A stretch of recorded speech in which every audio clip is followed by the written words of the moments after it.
এখন আপনার এবং শিক্ষার্থীদের মধ্যে সবচেয়ে ভালো উপায় সম্পর্ক গড়ে তোলবার ক্ষেত্রে একটি জরুরি ব্যাপার হলো আপনার শিক্ষার্থীদের মধ্যে স্কিল ডেভেলপমেন্ট সহজতর করে দেওয়া। এটি আমরা সকলেই জানি যে শিক্ষার্থীরা শেখে অভিজ্ঞতার মাধ্যমে, তারা শেখে প্রয়োগের মাধ্যমে। না হলে যে তথ্যটি আমরা তাদের দিচ্ছি সেটি শুধু তথ্য হয়েই রয়ে যায়। এটিকে ভালোভাবে করতে সক্ষম হতে হলে আমাদের একদম প্রথমেই একটি সিস্টেম তৈরি করে নিতে হবে, যেখানে শিক্ষক এবং কাউন্সিলর উভয়কেই রেগুলার ট্রেনিং নিতে হবে, যেখানে আমাদের বেস্ট প্র্যাকটিসেস, আমাদের পেইন পয়েন্টস এবং অবশ্যই কিভাবে নিত্য নতুন উপায়ে কার্যকরভাবে গাইডেন্স দেওয়া যায় তা শেয়ার করতে সক্ষম হতে হবে। আমাদের এমন একটি সিস্টেম তৈরি করবার দিকে নজর দিতে হবে যেখানে লাইফ স্কিল প্রোগ্রামকে স্কুল কারিকুলামের অন্তর্ভুক্ত করা যায়।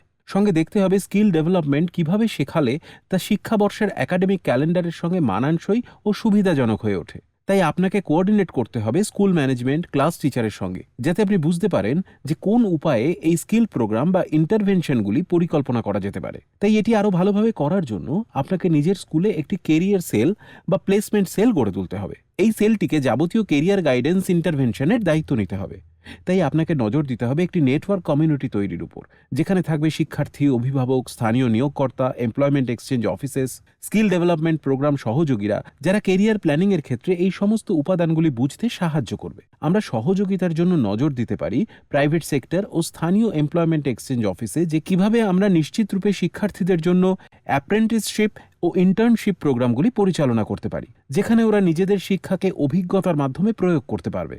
এখন এটি আপনার শিক্ষার্থীদের কাছে একটি সুযোগ হবে যেখানে তারা লাইফ স্কিলের শিক্ষাটিও কাজে লাগাতে পারে, এবং তা এমন একটি সিস্টেম তৈরি করবে যেখানে একাধিক স্টেক হোল্ডারদের মধ্যে দায়িত্ব ভাগ করা আছে। আমরা এমন একটি সেলের কথা বলছি যেখানে রয়েছে শিক্ষার্থীদের প্রতিনিধি, অভিভাবকদের প্রতিনিধি, যারা কর্মরত এবং যারা চাকরির বাজার সম্পর্কে বোঝে, কলেজের প্রতিনিধি এবং প্রাক্তনী নেটওয়ার্ক, স্থানীয় এমপ্লয়মেন্ট এক্সচেঞ্জ অফিস এবং স্থানীয় সম্ভাব্য নিয়োগকর্তারা, যারা শিক্ষার্থীদের প্রশিক্ষণ, অ্যাপ্রেন্টিসশিপ ও ইন্টার্নশিপের প্রোগ্রামে যোগ দিতে সাহায্য করতে পারে।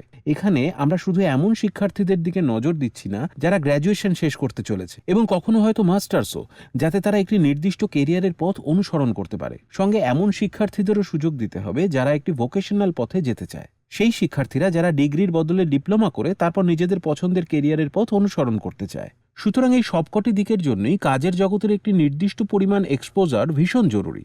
এখন নিজের স্কুলে এই সেল তৈরি করার জন্য আপনাকে আলোচনা করতে হবে এবং এমন একটি সিস্টেম বের করে আনতে হবে যাতে এখানে জড়িত সমস্ত পক্ষকে অন্তর্ভুক্ত করা যেতে পারে।